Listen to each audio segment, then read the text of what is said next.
Seek ye first the kingdom of God and His righteousness. Para malinawan pa tayo kung kaluluyan ng Panginoon. May time kasi, lalo sa mga bata, makakalala ko ba yan yung problema. Pray sila ng pray, hindi sila ng hingi. Pero malayo naman sila sa Panginoon. Dapat maging tama at malinis muna yung puso natin para makuha natin yung mga pangarin. Kasi hindi hakayaan ng Panginoon na basta-basta lang na lang yung ibigay kahit kagustuhan mo kung ikakapahamak mo naman. Diba? Number 2, to take away our sins. So pang ilayo tayo sa ating kasalanan. Number 1, only God knows your purpose. Ito. Number 3. Yan, gusto niya. To receive blessings. Ito. Kung walang number 1 and walang number 2, kung walang purpose and walang take away our sins, sa tingin nyo ma-receive tayo ng blessings na inaasahan. So doon pa lang sa blessings na pinapanggit. Siyempre nung tumanggap tayo sa ating Panginoon, yun na yung pinakamalaking blessing natin na nakuha. Diba? Meron pa bang ibang mas hahalaga doon sa kaligtasan na binigay niya kung wala pupunta tayo sa langit? So wag na tayong mainggit sa iba kumpara natin yung sarili natin sa mga mayaman. Lalaki ng mga alamin nyo, tignan nyo yung pagkatao nila kung safe. Diba? Huwag tayong mainggit sa mga Panginoon. Dati sa Mark 6:23.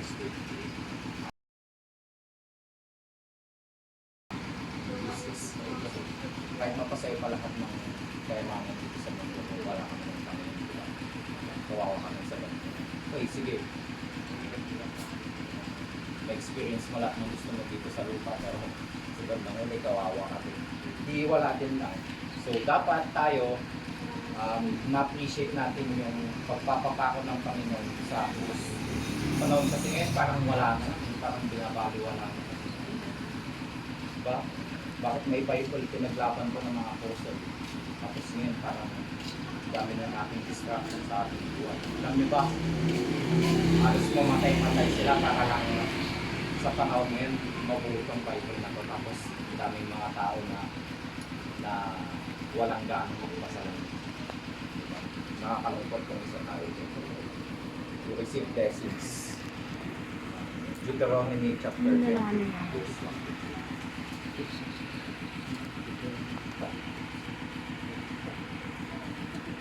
Chapter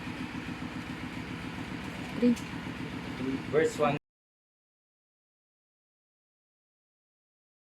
If thou shalt hearken diligently unto the voice of the Lord thy God, to observe and to do all His commandments. Ayan.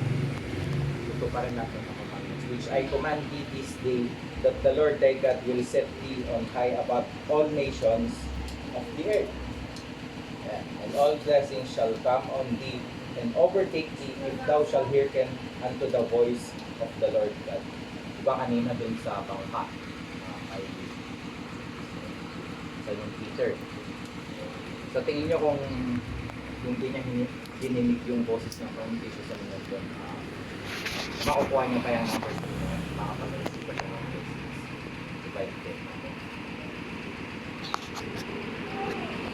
Blessed shalt thou be in the city. Ang pinabanggit na city dito sa Deuteronomy. So ito yung city na binabanggit na sumusunod sa kalooban ng Panginoon. Sabi dito sa verse 1 na nakita natin. And blessed thou shalt be in the field. So pipiliin na lang natin. Ano yung gusto natin? Pipiliin natin na sa majority tayo sa mga bagay na kumbaga, kilala ang Panginoon. Lalo sa ating mga Pilipino, dami kilala ang Panginoon pero hindi naman sumusunod sa Panginoon. Or dito sa city na binabanggit dito, illustration. City na binabanggit na sumusunod sa Panginoon. Thou shalt be in the field, sabi, and this blessing shall come on thee, diba? Kapit na ng bahay nila tayo. Meron iba dito. Mahal pa. Tawagin ko siya. Mamaya. Pwede naman May purpose na ba? Alam mo na ba yung ayun, purpose? baka magalit si Kuya. Na-overcome mo na ba yung mga kasalanan mo? siguro ka, na-receive mo na yung blessings mo, pero hindi pa yan yung gusto ng Panginoon sa'yo. So, maaari siguro pinipigilan natin dahil sa mga bagay na hindi pa natin surrender or sa mga bagay pa na hindi natin sa mga pagkakasala natin or pagkukulang. So, sa ngayon, and plan of God for you, number one, our purpose ng Panginoon para sa atin. Ano, unahin, siyempre, Panginoon, upang malaman natin ang purpose niya. Number two, to take away our sins. Number three, okay, let's pray. Unang salamat po sa pinagkalag mo ng tayo itong makapagpahagi ng salita.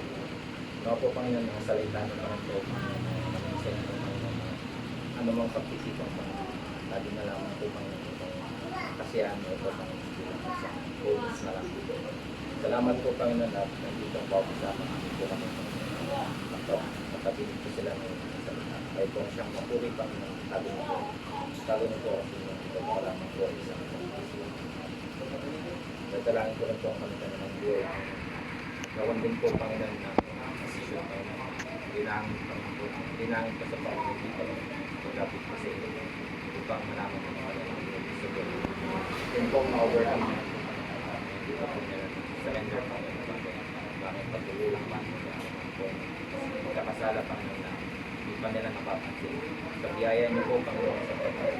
At tapos sa inyo ay malalaman po nila ito at magagawa magkaroon ng decision na upang malituhan nila. Salamat din po, Panginoon, sa kaligtasan na pinagkabot niyo sa amin sa blessings po at pinapakanas niyo sa amin kayo sa pagpuan sa inyo. Yung po kami, Panginoon, na lagi, Panginoon, kaya siyang alalahanin, unahin, Panginoon, linisin niyo po ang aming puso at isipan mo. Katawad po, Panginoon, sa aming pagkukulang sa mga salitang di namin nagamit namin yung salita, Panginoon, hindi kaya sa amin. Tulungan niyo po kami, Panginoon, na laging kayo ang siyang isipin bago ang sino ng Panginoon. Kailangan ko po ang aming itipon, kaya po ang siyang mag-ingat hanggang sa buong mga sa pangalan ng Jesus. Amen.